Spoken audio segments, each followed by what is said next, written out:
권이지만 성경은 한 권이죠. 그래서 우리가 이제 성경을 보는 눈이 좀 열리면 뭔가 하나로 이렇게 초점이 모아지게 됩니다. 처음에는 그냥 별 생각 없이 이렇게 성경을 읽었는데 부분적인 단편적인 지식들을 가지고 있지만 성경은 가장 중요한 것이 우리가 어떻게 성경을 해석하느냐가 중요한 것이 아니라 우리에게 성경을 주셔서 무슨 메시지를 담아 주셨는가, 하나님의 의도를 아는 게 가장 중요한 것이거든요. 하나님께서 의도를 주셨으니까 성경을 읽으면 읽을수록 각각 여러 가지 뜻들이 있는 게 아니라 그 하나로 모아져야 되는 건 당연한 겁니다. 그래서 성경을 이해를 하고 깨닫게 되면 뭐 이렇게 하나로 이렇게 뭘 해도 하나로 이렇게 연결이 돼요. 이 말 이해가 되시는지 모르겠는데, 주의 뜻이 하나님 우리 주님 뜻은 이루어집니다. 주님의 뜻이 이루어집니까? 아멘. 예, 이게 그냥 무턱대고 아멘 하시는 거 아니잖아요. 그렇죠? 어제 오늘 우리가 했잖아요. 종말론적 신앙이라고 하는 겁니다. 이걸. 그렇죠? 주님의 뜻은 이루어지게 되어 있습니다. 그래서 우리가 주님의 뜻이다, 우리 삶 속에서 주님의 뜻이 뭘까 이런 거 찾잖아요. 그렇죠? 그런데 주님의 뜻이라고 하는 건 하나님께서 예수 그리스도를 통해서 이루시고자 하는 그 일이 이루어지면 그게 주님의 뜻인 겁니다. 다 그 안에 있는 겁니다. 그래서 어떤 방법적인 것을 가지고 주님의 뜻이 뭐냐, 그것도 우리가 찾아야 되지만 사실은 그런 건 크게 중요하지 않을 수가 있습니다. 뭐 예를 들자면 뭐 학교를 선택한다거나 직장을 선택한다거나 배우자를 선택한다거나, 배우자 선택할 때 주님의 뜻 물어보고 선택하셨습니까? 김기혁 집사님 그러셨습니까? 배우자를 선택하실 때 한 3일 금식하셨습니까? 안 하셨죠? 그럼 좋아서 선택하셨잖아요. 그렇죠? 예, 뭐 말이 그렇지만 또 기도하시고 예, 배우자를 위해서 하나님의 뜻 묻지 말라고 저는 청년들에게 그렇게 얘기해요. 왜냐하면 다 자기 욕심이에요. 저울질 하는 거죠. 하나님의 뜻이라는 걸 딱 끌어놓고 뒤에 숨바꼭질 하는 거죠. 이 자매도 좋은데 저 자매도 좋은데 뭐 그러면서 하나님 뜻이 뭡니까? 참그래 문제. 하나님의 뜻 맞습니까? 상빈자매? 아이고 무슨 눈치를 왜 봐요? 눈치를. 지혜로운 방법입니다. 그게 지혜로운 방법이에요. 예, 우리가 하나님 뜻 안에서 모든 것이 이루어지기를 원하지만 하나님의 뜻이라고 하는 것은 이미 정해져 있는 거죠. 예수 그리스도를 통해서 이루시고자 하는 그 하나님의 이 목적을 이루는 것, 그겁니다. 그리고 우리가 또 찬양했어요. 주님의 영광, 뭐 만물 다스리네. 예, 이 찬양 생각이 안 나네요.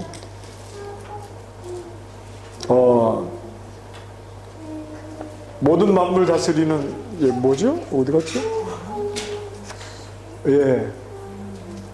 예, 찬양의 온 우주 만물 다스리는 완전한 하나님, 이런 찬양했는데 이것도 온 우주 만물을 다스린다는 게 무슨 말입니까? 그냥 막연하게 생각하면 하나님 지으셨으니까 하나님 다스리겠지 이렇게 생각하지만 우리는 또 생각을 해야 되는 거죠. 하나님께서 우주 만물을 다스리시는 이유는 우주 만물을 지으셨기 때문인데, 우주 만물을 지으셨다는 것은 역사가 시작되었다는 것 아닙니까? 역사는 무엇을 담고 있는 그릇이라고 했습니까? 하나님이 계시를 담고 있는 그릇이잖아요. 그 계시라는 게 뭡니까? 하나님이 이루시고자 하는 뜻을 나타내시는 게 계시 아닙니까? 창조 예수 그리스도 안에서 이루시고자 하시는 하나님의 뜻은 이미 창세 이전부터 시작이 되었다는 거죠. 그 일을 창조를 통해서 이루어 가시는데 온 우주 만물을 다스린다는 의미가 뭡니까? 하나님이 지으셨으니까 주인이다, 이런 말이 더 되겠지만, 하나 더 깊이 들어가서 생각을 하면 우주 만물을 다스리는 것을 통해서 하나님께서 이 땅을 목적을 이루시기 위해서 지어져서 그것을 지금도 주관하고 계시다는 거죠. 그 약속이 예수님의 재림을 통해서 온전히 이루어지기까지. 그런 의미로 우리는 좀 생각을 해야 되는 거죠. 말씀을 이해하고 말씀을 깨달으면 찬양의 깊이가 달라지는 겁니다. 그냥 입술의 찬양이 아니라 그냥 막연하게 우리가 만들어낸 하나님 지으셨으니까 다스리겠지, 이게 아니라 하나님께서 계획하신 그 일들을 이루어가는, 뜻을 이루어가는 그 하나님을 고백하며 찬양할 때 좀 더 깊은 의미를 깨달아서 하나님을 찬양할 때 찬양 가운데 뜨거움이 일어나는 겁니다. 손뼉을 많이 쳐서 손바닥이 뜨거운 게 아니라 막 깨닫게 되었을 때 뜨거움이 일어나는 겁니다. 그래서 저는 이렇게 찬양을 지으신 분들 볼 때 뭐 예배 시간에 복음성가 불러서는 안 된다. 뭐 예전에는 그러지 않았습니까? 그런데 찬송가만이 깊이가 있는 것 같지만 어떤 찬양들, 형편없는 찬양들도 있지만 어떤 찬양들은요, 뭘 알고 썼을까? 이런 막 생각이 들 정도로 아주 엄청난 찬양들, 깊은 찬양들이 있어요. 이 사람이 뭘 알고 썼을까? 모르죠. 또 이분이 그냥 오도주만 뭐 지어졌으니까 아스리겠지. 뭐 이렇게 썼을지는 모르겠지만 저는 그렇게 보이지가 않는 겁니다. 그래서 말씀을 깨닫게 되면 찬양도 모든 게 깊어질 수밖에 없어요. 사소한 단어, 그냥 흘려보냈던 단어 하나 속에 하나님의 깊은 뜻을 깨닫게 되고 그게 하나로 하나님의 뜻을 이루어가는 그 종말론적 믿음으로 모아지게 되면 막 정말 믿음 생활하는 재미가 나는 거죠. 말씀을 듣는 귀도 더 넓어지고 그런 겁니다. 그냥 눈앞에 보이는 먹고 사는 이런 문제를 가지고 우리가 신앙생활 하는 게 아니라는 사실을 우리는 알게 되는 거죠. 피곤하시죠? 피곤하시면 설교 짧게 하고요. 좀 괜찮습니다. 그러면 좀 길게 하고요. 뭐 아무렇지도 않습니다. 그러면 아무렇지도 않습니다. 그럼 정말 길게 할게요. 피곤하십니까? 네. 영표 형제는 카메라 끌어놓고 나가시는데요. 피곤하시죠? 오늘 또 낮에 뛰셨는데. 오늘 말씀 요한계시록 13장 16절에서 18절까지 말씀이고요.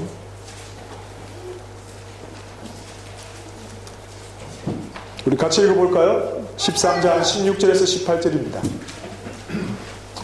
조금 큰 소리로 한번 읽어보십시다.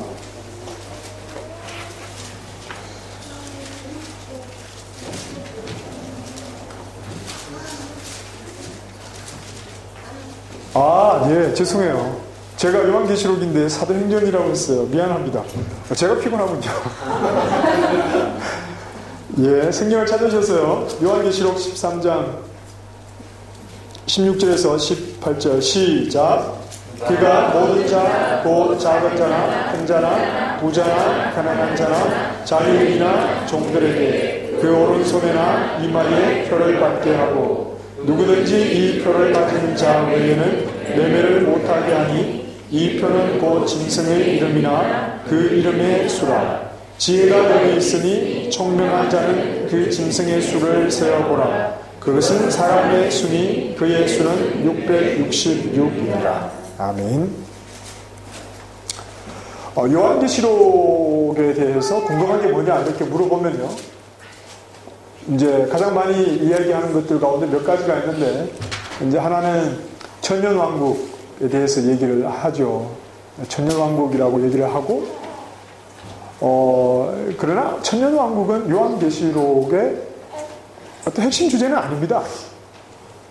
핵심 주제가 아닙니다. 그리고 또 뭐가 궁금하죠? 휴거. 휴거는 성경적인 개념에서 좀 거리가 멀다. 그 다음에 또 하나가 666이겠죠? 666. 666입니다.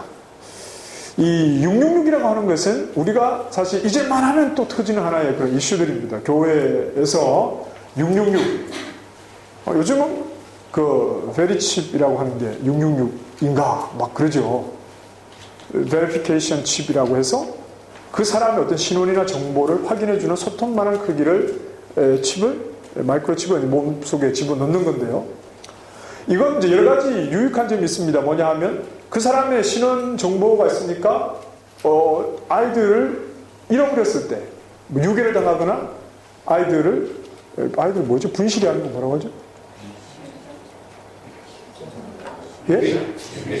쉽죠. 분실이래. 아이들이 뭐 미아가 있거나 할 때, 그 베리칩이 있으면 정확하게 찾을 수가 있고, 또 그 치매 노인들 같은 경우에 그 베리칩이 있으면 정확하게 찾을 수 있는 그런 유익한 점이 있는 겁니다. 그런데 그 가운데 하나가 결제 기능이 가능하다. 이렇게 해서 오늘 말씀을 보면 이제 666에 대해서 우리가 가장 겁먹는 게 뭐냐 하면 이 표를 가지지 않으면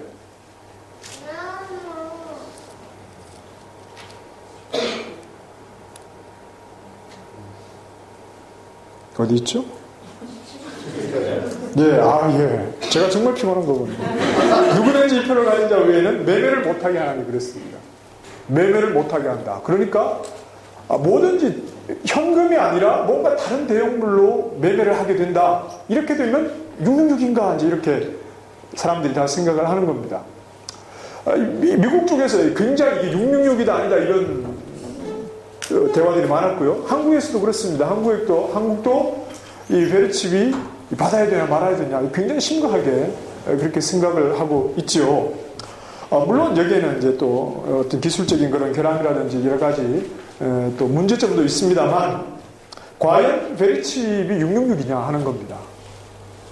이걸 몸에다가 심으면 받으면 오늘 말씀에서 이마에나 오른손에 표를 받은 것처럼 그것으로 매매하고 이렇게 되면 과연 그 사람은 천국 구원을 받지 못하는 사람이 되느냐 이 문제입니다. 여러분 어떻게 생각하십니까? 여러분도 고민해 보셨죠?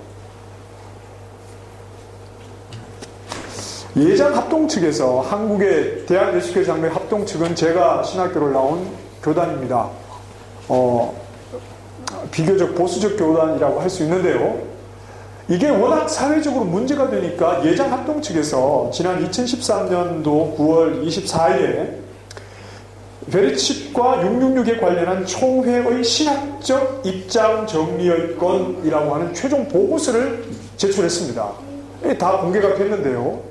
워낙 베리칩이 666인가 이런 이야기를 하니까 이제 보수교단에서 여기에 대해서 신학적인 입장이 뭐냐 666이냐 아니냐를 결정을 했습니다.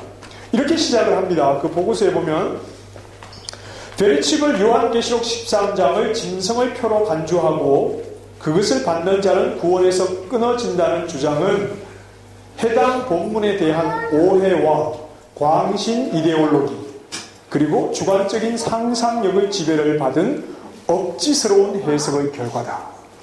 이렇게 시작을 합니다. 그건 억지다 이런 말입니다. 요한계시록 13장에서 말하는 666은 지금 베리칩이 666이냐 이렇게 적용할 문제가 아니라 이 본문에 대한 오해 그리고 너무 이게 좀 광심적인 이런 접근이다. 잘못된 접근이다. 이렇게 보는 겁니다.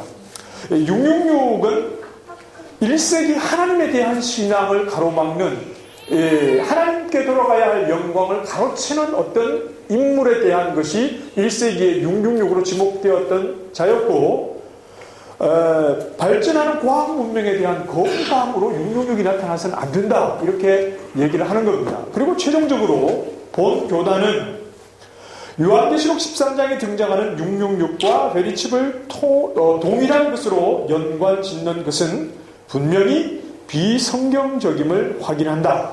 따라서 666과 베리칩을 연관지어 활동하는 개인이나 단체는 배격하기로 한다. 이렇게 끝을 납니다. 베리칩이 666이다라고 말하는 자들은 배격하겠다는 겁니다. 이건 성경도 모르고 엉뚱하게 접근을 해서 교회를 혼란스럽게 만드는 것이다. 그래서 배격하겠다. 이런 아주 굉장히 좀 강한 표현을 사용했습니다. 베리칩은 666 아닙니다. 제가 생각하기에도 666 아니죠. 이 베리칩 앞에는 뭐가 666이었습니까? 바코드. 바코드가 666이었습니다. 한번 뭘 자꾸 우리가 666으로 자꾸 접근을 하려고 하는지 한번 생각해 보십시오. 이 바코드가 있는데요. 제가 중학교 때로 기억이 되는데 우리 교회에서 교회에서 단체로 영화 관람을 했는데 그게 이제 휴거입니다. 휴거 내용이. 지금 생각해 보니까 휴거가 나왔다는 건 누가 만들었다는 겁니까? 세대주의자들이 만들었다는 거죠. 그리고 세대주의 영화가 그냥 세대주의 할 것 없이 모든 당시에 영향을 많이 미치고 지금도 세대주의가 아닌 교회들에게도 거의 휴거가 종말에 대한 어떤 그런 기준으로 생각을 하고 있기 때문에 그런데 첫 장면이 아주 미국의 높은 빌딩이 있는 도심에 바람 부는데 그 신문지가 휘날리는 그런 인적이 없는 이런 장면으로 아마 시작을 했던 것 같아요. 제가 기억하기로. 그래서 휴거가 됐는데 믿음이 좋은 사람들을 예수님이 공중에 재림하셔서 다 올라가 버렸는데 어정쩡하게 교회는 다니기는 다니는데 믿음도 그냥 있는 둥 없는 둥 그렇게 신앙생활 하는 사람들이 휴거가 되지 못하고 이제 밑에 남아있는 겁니다. 이 사람들이 믿음이 있긴 있는데 어정쩡한 구원받는 믿음이 못 돼가지고 이 사람들에게는 이제 이 환란의 시간을 겪어야 되는 겁니다. 그때 이제 적그리스도를 쫓고 예수님을 믿지 않는 사람들이 이 사람들을 막 고문하는 겁니다. 막 이렇게 빨리 표받아라 막 고문하고 막 괴로워하고 쫓겨다니고 막 그런 긴장감. 그 영화를 보고 난 뒤에 막 제가 이게 막 두렵고 그 중학생 때 예수님 잘 믿어야 되겠다 이런 생각을 해서 참 좋았지만 알고 보니까 세대주의자들이 만든 영화였는데요. 그때 이만한 손등에 표를 받은 사람들 제가 기억하기로는 바코드가 있어요. 바코드가 이렇게 있어가지고 이렇게 막 빨리 받으라고 그렇게 했던 적이 있었습니다. 바코드가 666이었습니다. 666의 역사를 우리가 돌아보고 있는데 그전에는 뭡니까? 신용카드. 신용카드가 결제 수단이죠. 막 우리 80년대 후반입니까? 신용카드가 막 유행할 때 이 신용카드가 없으면 어떤 미래학자가 그랬어요. 신용카드가 없으면 결제할 수 없다. 그러니까 여기 이제 매매를 못한다. 이게 또 666에 걸려서 신용카드가 666이니까 신용카드 절대 만들면 안 된다. 한국에서 저 신용카드 석장인가 넉 장인가 있었는데요. 그전에는 또 컴퓨터가 666이었습니다. 666이 뭐냐에 대해서 좀 정확하게 정리가 안 되니까 자꾸 이렇게 발전하는 과학기술이 666이라고 이렇게 자꾸 생각을 해요. 그런데 이건 일반 은총이다 이렇게 봅니다. 하나님께서 주신 지혜로 사람들이 과학을 발전시켜 나가는 것, 이건 하나님의 은혜다 이렇게 보는 겁니다. 그 외에도 666 후보들이 많았습니다. 히틀러가 666이라고 했고, 미국의 레이건 대통령도 666이라고 했고, 나폴레옹도 666이라고 했고, EU가 단일 정부를 구성할 텐데 그때 초대 대통령이 666이다 이런 이야기도 했고, 수많은 이제 666에 대한 그런 말들이 많았다는 겁니다. 자, 그럼 666 오늘 한번 말씀을 보실까요? 18절 말씀에 같이 읽으시죠. 시작. 지혜가 여기 있으니 총명한 자는 그 짐승의 수를 세어보라. 그것은 자, 먼저 지혜가 여기 있으니 총명한 자는 그 짐승의 수를 세어보라 그랬습니다. 자, 그 짐승은 어떤 짐승이냐 하면, 먼저 11절을 한번 보실까요? 11절은 내가 보매 또 다른 짐승이 올라오니, 땅에서 올라오니 그랬습니다. 또 다른 짐승이라는 짐승이 하나 있었겠죠? 그래서 1절 13장 1절 말씀을 보시면 먼저 바다에서 올라온 짐승이 있었죠. 그리고 4절로 가시면 용이 그 짐승에게 권세를 주었습니다. 지금 바다에서 먼저 올라온 짐승을 이야기하는 겁니다. 권세를 주었습니다. 용이 권세를 주었는데 여기서 용은 사탄을 가리킵니다. 지금 13장에서 용이 무엇을 하느냐 하면, 사탄이죠. 무엇을 하느냐 하면 일종의 그 분풀이를 하고 있는 겁니다. 지금 13장에는 사탄이 분풀이를 하고 있는 겁니다. 왜냐하면 12장에서는 여자가 낳은 아이가 있었는데 그 말씀을 하죠. 자, 여자가 낳은 아이라고 하는 것은, 여자는 믿음의 공동체를 가리킵니다. 믿음의 사람들, 이제 교회일 수 있겠고, 옛 언약 속에서는 하나님의 백성일 수 있고, 이 믿음의 사람들, 하나님의 백성을 통해서 이 땅에 오신 아이는 예수 그리스도를 가리킵니다. 11장에서는 용이 이 아이에게 패하고 말아요. 예수 그리스도에게 패하고 마는데, 이거 무슨 사건을 이야기하는 걸까요? 십자가를 이야기하는 겁니다. 십자가와 부활을 통해서 사탄이 패하잖아요. 그렇죠? 이제 예수님의 십자가 사건으로 패배한 사탄이 여자를 공격합니다. 교회를 박해하는 겁니다. 교회에게 안갚음을 하는 겁니다. 그래서 한 짐승을 바다에서 내보냈죠. 바다라고 하는 것은 온갖 악의 온상이다. 예. 이 바다에서 한 짐승을 내보냅니다. 그 짐승이 6절 말씀을 보시면요. 13장 6절에 하나님을 향해서 비방을 하죠. 그리고 교회를 괴롭힙니다.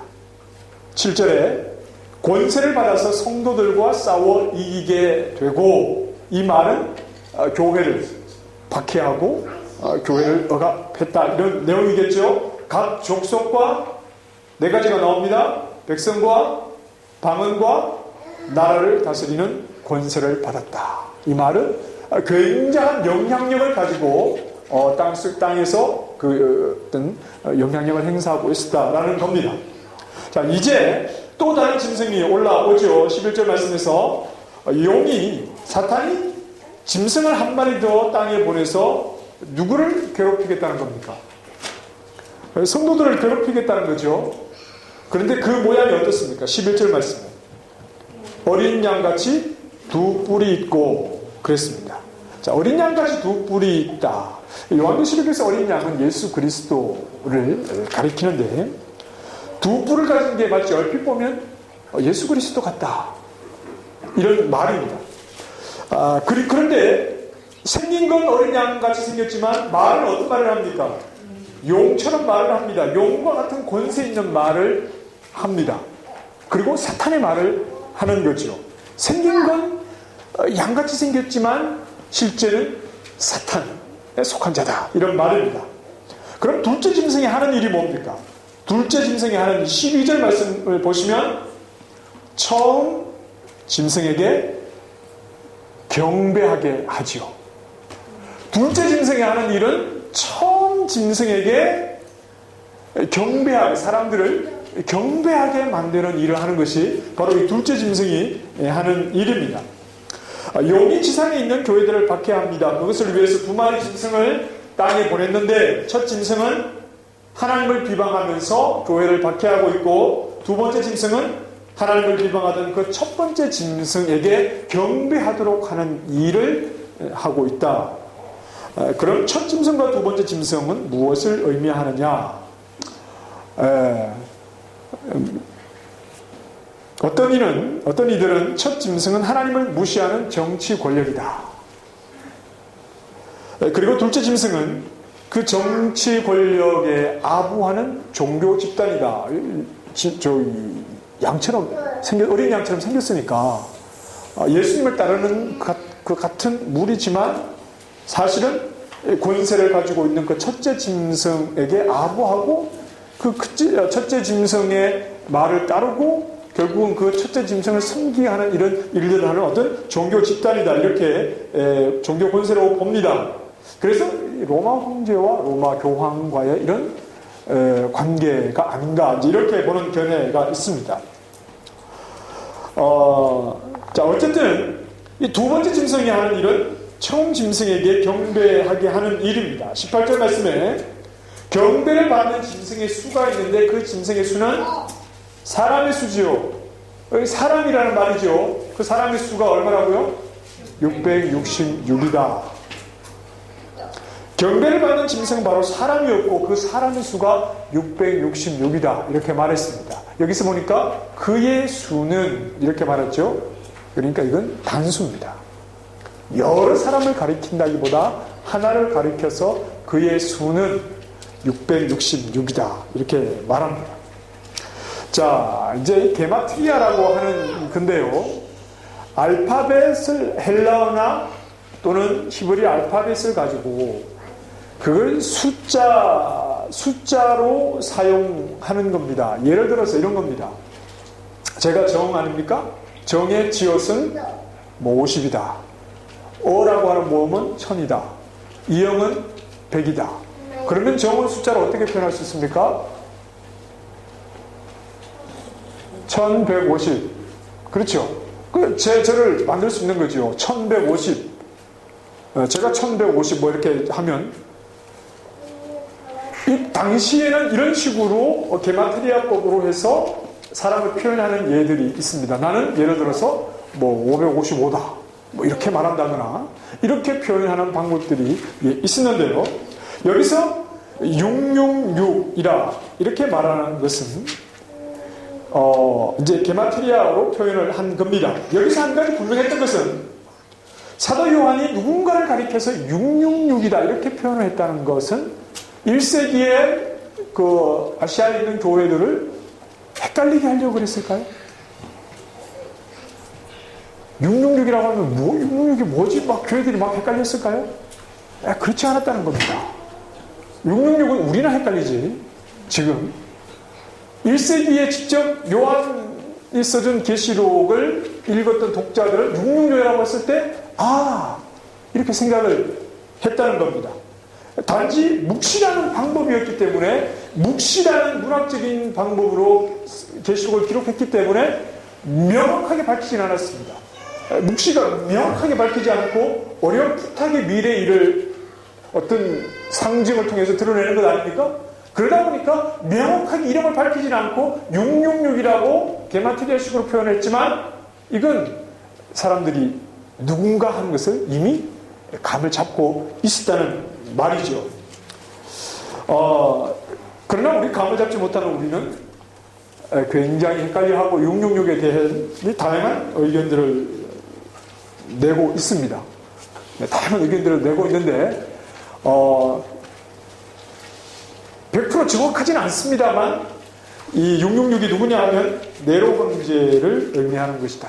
이렇게 많이 그렇게 보고 있습니다. 네로 황제를 히브리어로 변형을 해서 게마트리아로 표현을 하면 666이다. 자, 이렇게 보는데요. 글쎄요, 좀 몇 가지 생각해 볼 문제가 있습니다. 요한계시록을 기록할 때가 누구 황제 때였습니까? 도미티아누스 황제. 그때 당시가 한 95년 내지 96년경에 요한이 계시록을 기록했다라고 본다면 네로는 죽었어요. 언제 죽었습니까? 68년에 죽었습니다. 그러면 한 7, 8년 전에 죽었던 네로의 표시를 이마에나 오른손에 이렇게 받는 것인가? 여기에서 좀 우리가 생각을 해볼 게 있고요. 그리고 또 하나는 사도 요한이 계시록을 기록한 것은 어떤 언어로 기록을 했을까요? 헬라어로 기록을 했습니다. 그런데 네로 황제를 헬라어로 게마트리아식으로 계산을 하면 666이 나오는 게 아니라 1005가 나옵니다. 저 헬라 알파벳으로 계산을 하면 1005가 나옵니다. 과연 헬라어로 기록된 성경을 히브리식으로 다시 바꿔가지고 다시 이렇게 계산을 했을까? 이런 이제 여러 가지 의견들이 있습니다. 자, 그러나 어쨌든 사람의 수라고 했잖아요. 사람이면서 하나님을 대적하고 하나님께 돌아가야 할 경배를 받는 자는 네로와 같은 로마 황제였다는 것은 어떤 분명한 사실입니다. 자신들이 마치 신인 것처럼 하나님께 돌아가야 할 영광을 자기가 백성들로부터 받은 것은 사실이었습니다. 그러나 첫째 짐승에게 경배를 돌리도록 한 것은 둘째 짐승이 한 일입니다. 그럼 첫째 짐승을 로마 황제로 본다면 그에게 경배를 돌리도록 한 둘째 짐승은 누구냐 하는 겁니다. 뭐냐? 교회를 혼란스럽게 만들고 지금 사탄이 악압을 하는데 첫째 짐승이 로마 황제였다면 그에게 경배를 하도록 만들었던 둘째 짐승은 뭐냐? 사람일 가능성이 많은데 어떤 사람의 모임일 가능성이 많은데 뭐냐 하는 이런 문제입니다. 좀 이렇게 명확한 해석을 잘 해놓지 못해서 그래서 제가 이제 요한계시록을 강의한 목사님 설교 이렇게 책을 하나 보다 보니까 이런 내용이 있어요. 이 부분을 이렇게 해석을 했습니다.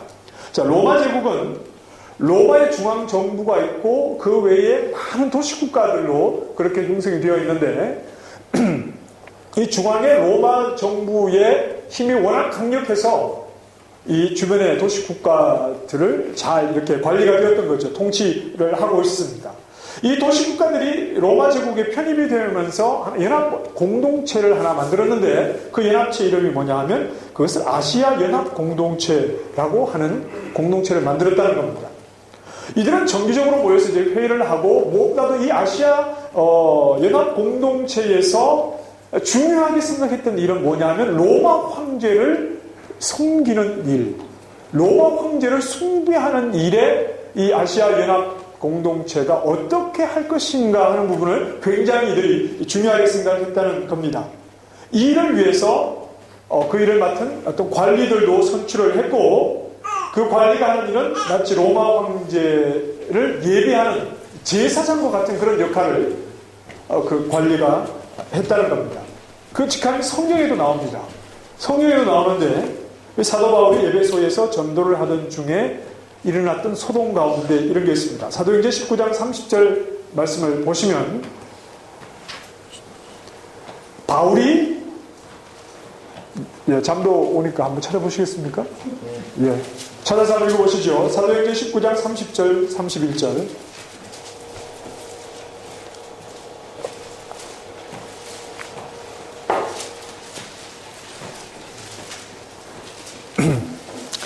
사도행전 19장 30절과 31절입니다. 자, 같이 읽지요. 시작.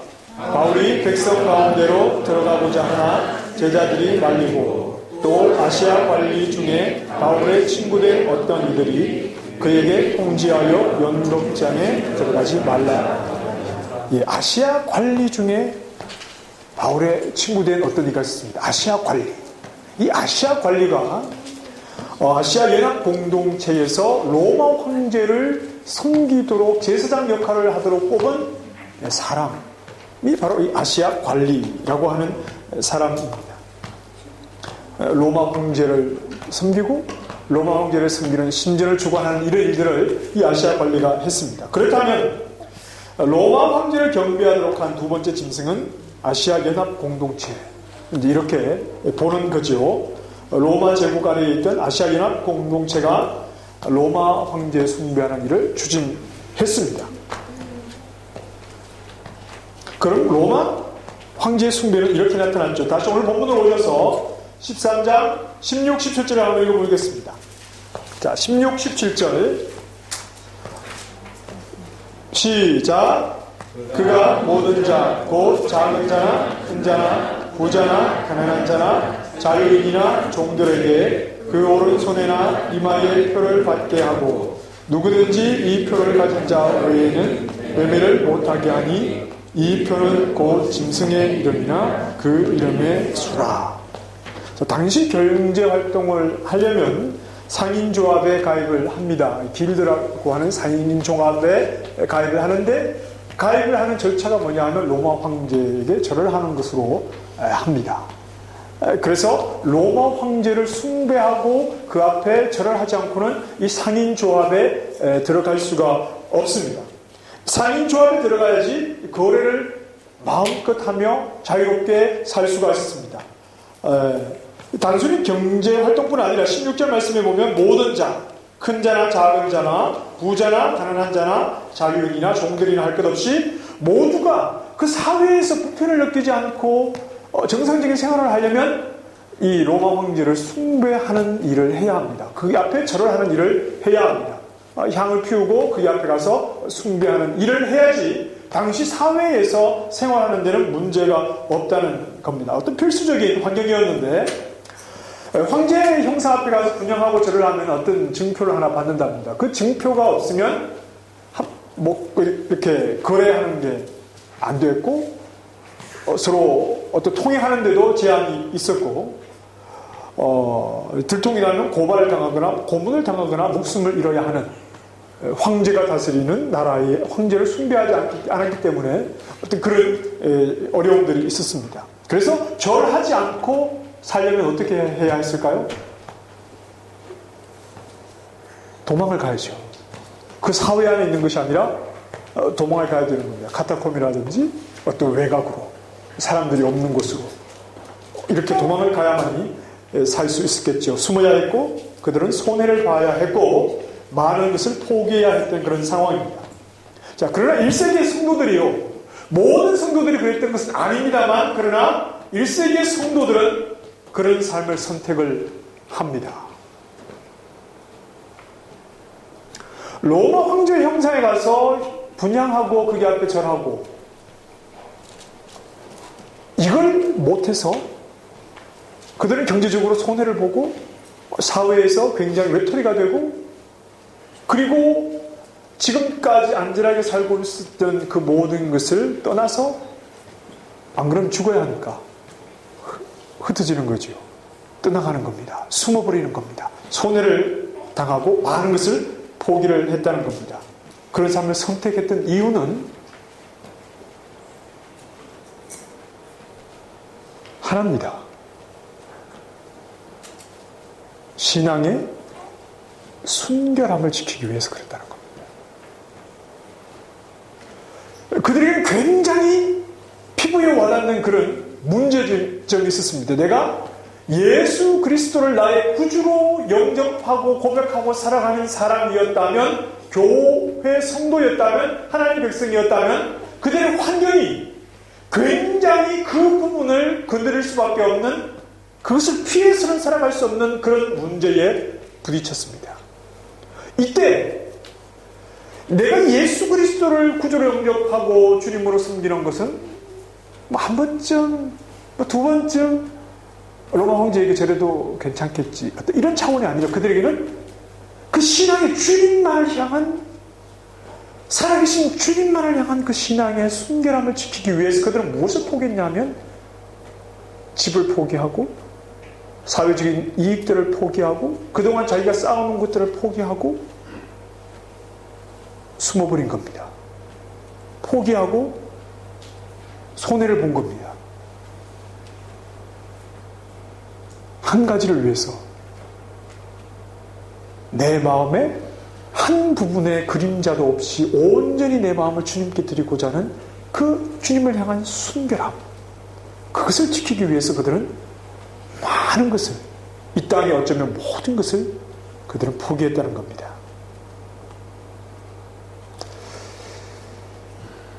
더러운 사탄은요, 이게 순차적으로 일어나는 일이 아니라고 했잖아요.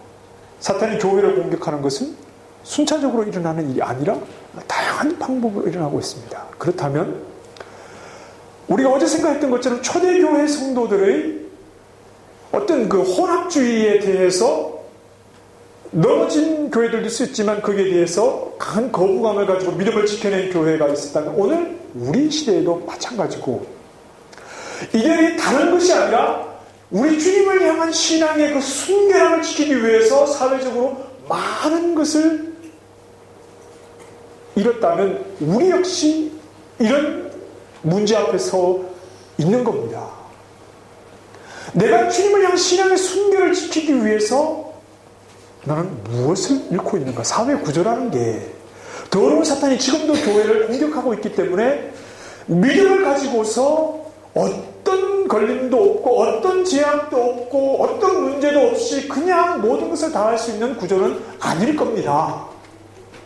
그렇다면 오늘 나는 주님을 향한 믿음의 순결을 지키기 위해서 무엇을 포기하고 무엇을 잃고 어떤 일의 손해를 보고 살아가느냐, 이런 질문을 한번 해봐야 되지 않겠습니까?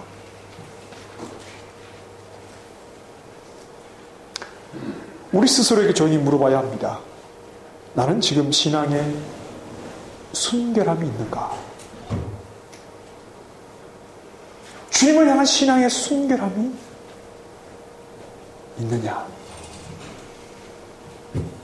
그 신앙의 순결함을 지키기 위해서 생활의 편리함, 육신의 편안함, 어떤 이기적인 욕망, 이런 것들을 내가 하나라도 버린 게 있느냐? 어떤 편안함과 안정됨보다 주님을 향한 내 신앙의 순결을 지금도 지켜가고 있느냐? 다시 말하면 신앙 양심을 팔아서라도 배부르게 살고 보자, 이런 삶을 살지 않느냐 하는 겁니다. 자, 굉장히 좀 중요한 질문 같아요, 우리에게. 그리고 이런 질문이 우리에게 굉장한 부담이 될 수 있을 거라고 생각합니다. 자, 혹시 저는 못 있으면 잠 깨시고, 요즘 우리는 이런 말을 하지요. 적당히 타협하지 않으면 먹고 살기 힘듭니다. 분명히 그리스도인으로서 이렇게 해서는 안 되는 줄 알지만 그래도 이렇게 해야 합니다. 어쩔 수 없습니다. 이 바닥에서는 다 이렇게 합니다.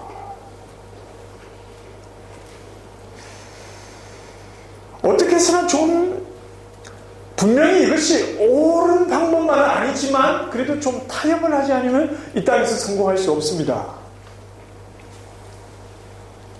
믿는 사람으로 해서는 안 되는 줄 아는데, 그럼 안 하면 되는데, 아는데 하는 것은 순결한 거 아니지 않습니까?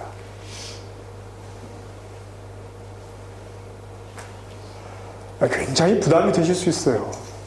네, 저 자신에게도 사실은 좀 부담이 되는 말씀입니다. 이렇게 하면 안 되는 줄 아는데 그런데도 하는 건 순결한 거 아닙니다. 하면 안 되는데, 그리스도인으로서 이렇게 하면 안 되는데 그러면 안 해야지 순결한 겁니다.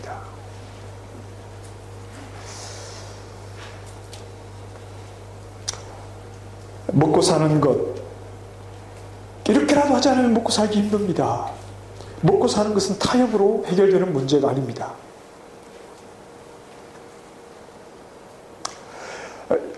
우리가 믿음의 어떤 타협점을 찾아서 타협해서 잘 되고 이렇게 해서는 안 되는 방법을 통해서 죄를 지으면서도 잘 되면 그나마 작은 양심이라도 있는 사람은 불안한 겁니다.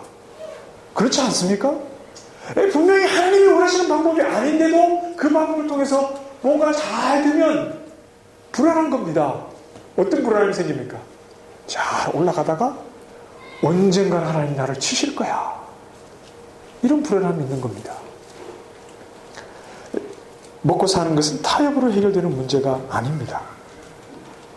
성경에 보면 예수님께서 공중의 새도 먹이시고 들의 풀도 입히시는 분이 누구십니까? 하늘 아버지 아니십니까? 우리는 이 말씀을 믿지 않는 겁니다. 우리의 걱정의 거의 대부분은 먹고 사는 문제 아닙니까? 하나님께서 하늘아버지가 너에게 먹는 것, 입는 것, 마시는 것 다 책임지신다는 말씀을 우리는 믿지 않는 겁니다. 어쩜 이렇게 믿음이 강한지 몰라요. 불신의 믿음이 강한지. 걱정하죠. 이 말씀 앞에 저도 사실 할 말이 없어요. 저도 어떻게 먹고 살지 이런 생각 한 번씩 해요. 저도 해요. 그게 아니라는 말입니다. 제가 말씀드렸죠. 자연스러움은 틀렸습니다. 죄인의 본성에서 나오는 자연스러움은 틀린 겁니다. 믿음에서 그건 틀린 겁니다.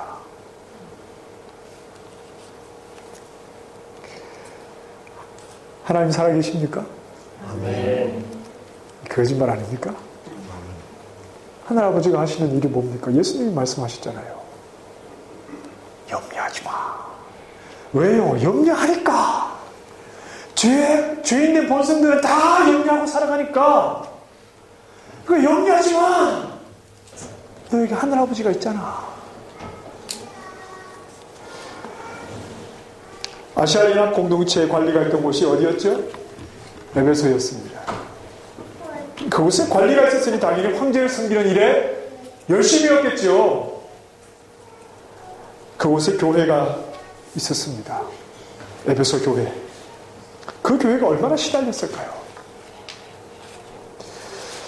에베소 교회 성도들은 길드에 가입하라는 유혹과 압력에 황제에게 한 번 절하고 가입하면 경제활동, 사회활동에서 손해보지 않고 세상에서 성공할 수 있는 그런 길들이 있고 먹고 사는데 문제가 없으니 큰 유혹이 아니었을까요? 믿음을 지키는 성도들은 정말 많은 현실적인 어려움을 가지고 살았습니다. 피부에 와닿는 어려움이 있었습니다. 그럼 그때 주님은 뭘 하고 계시는 겁니까? 이렇게 주님께서 피로 값주고 사신 하나님의 교회가 당장 눈만 뜨면 코앞에 와 있는 이런 현실적인 많은 어려움 때문에 너무 사는 것이 힘들고 여러가지 환경이 고통스럽고 목숨을 잃는 일도 있는 이런 지경에 교회를 두고 주님은 도대체 뭘 하시는 겁니까? 요한계시록 2장 1절 말씀 우리가 오늘 시간에 잠깐 생각했습니다. 에베소 교회를 향한 그래서 주님은 이렇게 표현하셨죠? 한번 읽어보실까요? 2장 1절 시작.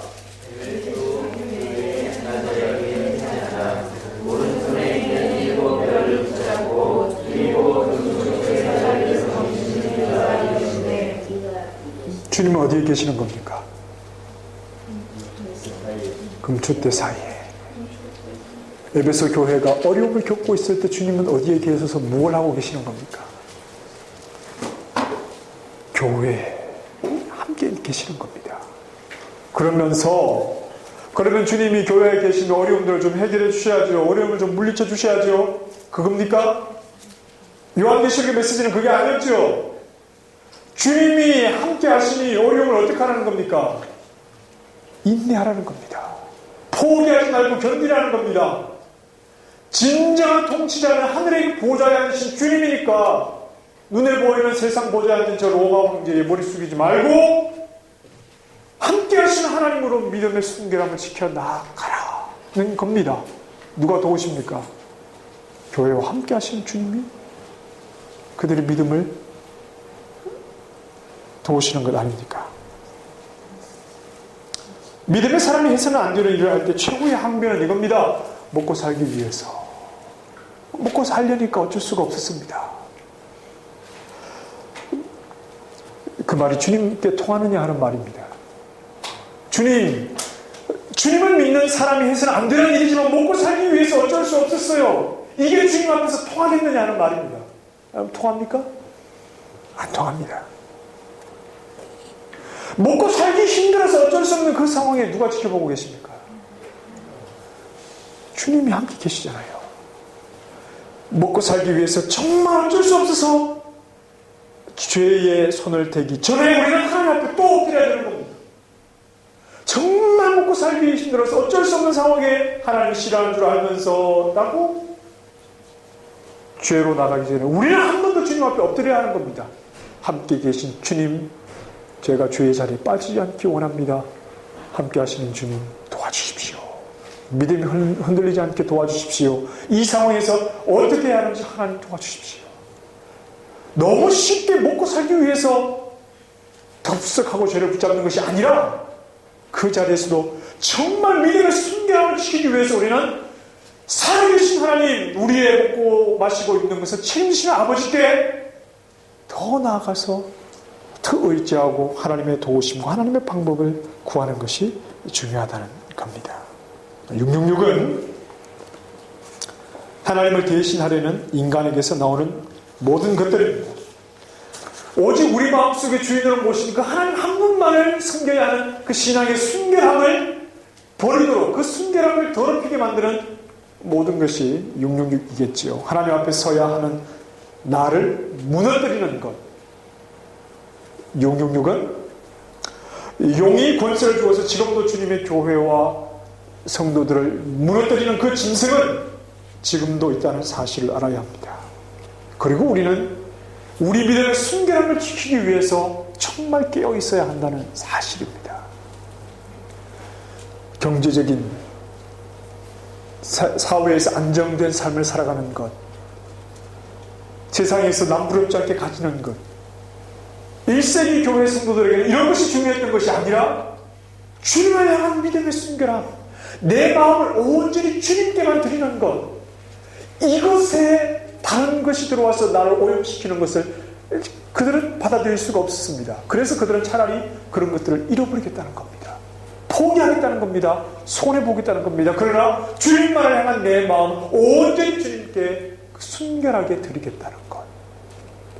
이것은 21세기를 살아가는 우리와는 너무나 어쩌면 너무나 거리가 먼 그런 신앙 스타일이 아닙니까? 혹시 오늘 우리가 여전히 우리를 구원해 주신 우리의 주인 되신, 그리고 이 땅을 다스리시고 그분의 뜻을 이루어 가시는 과정 속에 그분의 때가 되면 예수 그리스도를 다시 보내서 하나님의 뜻을 성취하시고 새하늘과 새 땅을 우리에게 열어주실 그 주님을 바라보고 그분을 향한 믿음의 순결함을 가지고 있느냐. 그 순결함을 지키기 위해서 육신의 편안함 이런 것들은 좀 포기하고 아닌 것은 아니라고 말할 수 있겠느냐. 어렵죠? 믿음 생활은 쉬운 게 아닙니다. 육신의 생각이 살아있는 한 쉬운 게 아닙니다. 우리나라 기독교 역사에서도요, 666에 무너진 때가 있었습니다. 일본의 신사참배 때 아닙니까? 오늘 본문을 설교하는 많은 설교자들이 일제강점기 때 신사참배를 했던 교회들을 향해서 잘했다 이렇게 말하는 설교자는 한 사람도 없습니다. 회개해야 한다. 이거는 교회 지도자들이, 목사들이 앞서서 숭배를 했고 온 교회를 그렇게 이끌었기 때문에 회개를 해야 되는데 정말 진정한 회개가 없었다 이런 이야기를 합니다. 어떤 교회, 어떤 성도도 신사참배가 옳았다 이렇게 말하는 사람은 없습니다. 그럼 일제시대에 성경이 없었습니까? 성경이 있었죠. 그들은 요한계시록을 읽었습니다. 그러나 이런 666이 자신들에게도 현실로 다가오리라고는 생각을 잘 못했겠지요. 1887년에 만주에서 최초로 신약성경이 발간이 되었습니다. 이것이 한국에 들어와서 성도들이 읽다가, 물론 그 전에 쪽복음들이 있었죠. 예, 이미 선교사들이 요한복음 일본에서 들어올 때 성경을 가지고, 쪽복음이지만 우리나라에 들어온 이런 그런 선교 역사를 가지고 있는 것이 우리나라입니다. 그리고 1900년부터는 국내에서 신약 성경이 발간이 되었습니다. 신사참배가 언제부터 강요가 되었냐 하면 중일 전쟁 때지요. 1937년입니다. 이미 1887년에 신약 성경이 만주에서 발간이 되어서 국내로 들어왔고 1900년에 우리나라에서 국내에서 성경이 발간되어서 많은 교회 성도들이 신약 성경을 읽고 있었고, 그로부터 37년이 지난 이후부터 신사참배가 시민, 학생, 종교인 할 것 없이 뭐죠? 내선 일체 그래가지고, 내는 뭡니까? 일본이 아닙니까? 선은 조선이죠. 일본과 조선이 하나다 그래가지고 경창 기지화해서 이 중국을 전쟁에 써먹으려고 신사참배를 요구했죠. 신사참배가 강요되기 전에 이미 조선의 교회들은 신약성경을 가지고 있었고, 요한계시록을 읽었고, 계시록의 말씀으로 설교를 했고, 13장의 말씀의 666에 대해서 그들은 이것은 옳지 않다, 하나님을 향한 순결한 믿음을 가져야 한다고 설교를 했고, 많은 성도들이 그 말씀에 아멘 했겠죠.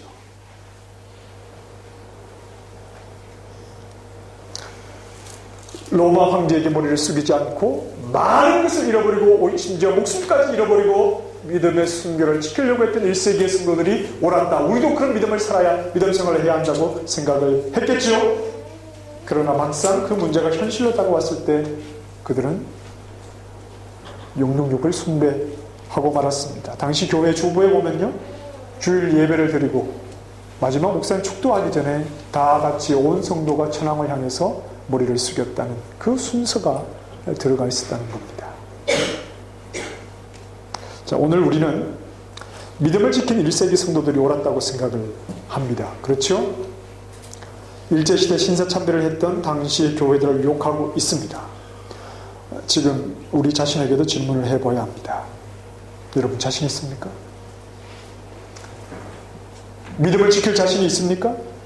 물론 자신감으로 신앙생활을 하는 건 아닙니다만, 그러나 정말 내 마음에 주님을 향한 그 믿음의 순결함을 지키기 위해서 나는 모든 것을 포기할 수 있습니다, 이런 마음을 가지고 계십니까? 아니면 흔들리고 계십니까? 믿음의 양심을 팔아버린 수많은 사람들이 있었습니다. 그러나 믿음을 지킨 사람들도 많았습니다. 자신들의 생명을 지키기 위해서 그들은 믿음을 팔아버렸습니다. 많은 사람들이 말입니다. 그러나 믿음을 지키기 위해서 자신들의 생명을 버린 사람들도 너무나 많았습니다. 무엇을 말하는 겁니까? 모든 것을 잃어도, 심지어 목숨을 잃어도 주님을 향한 믿음의 순결을 지키는 일은 가능하다는 말입니다. 많은 사람들은 잃기 싫어서 신앙의 순결을 포기했지만, 어쩌면 더 많은 사람들은 신앙의 순결을 위해서 많은 것을 기꺼이 버렸다는 겁니다. 신앙의 순결을 지켜 나아가는 것은 가능한 일이라는 말입니다. 신앙의 순결을 지키기 위해서 나는 모든 것을 잃어도 좋습니다. 이 믿음을 가지고 살아가는 사람들은 신앙의 순결을 지켜 나아갈 수 있도록 하나님께서 붙잡아 주신다는 말입니다. 주님을 위해 산다는 것은 불가능한 일이 아니라는 말입니다. 주님을 위해 산다는 말은 불가능한 일이 아니라는 말입니다. 지금 나는 순결할까요? 나는 주님께 순결한 사람입니까?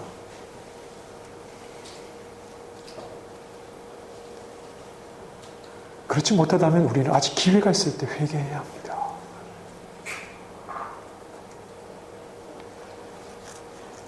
나에게는 과연 주님이 계시는 겁니까?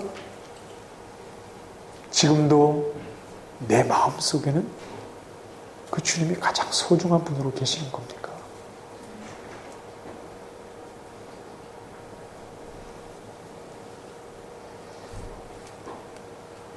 그분만을 향한 믿음의 순결, 그것을 나는 지금도 가지고 있는 겁니까?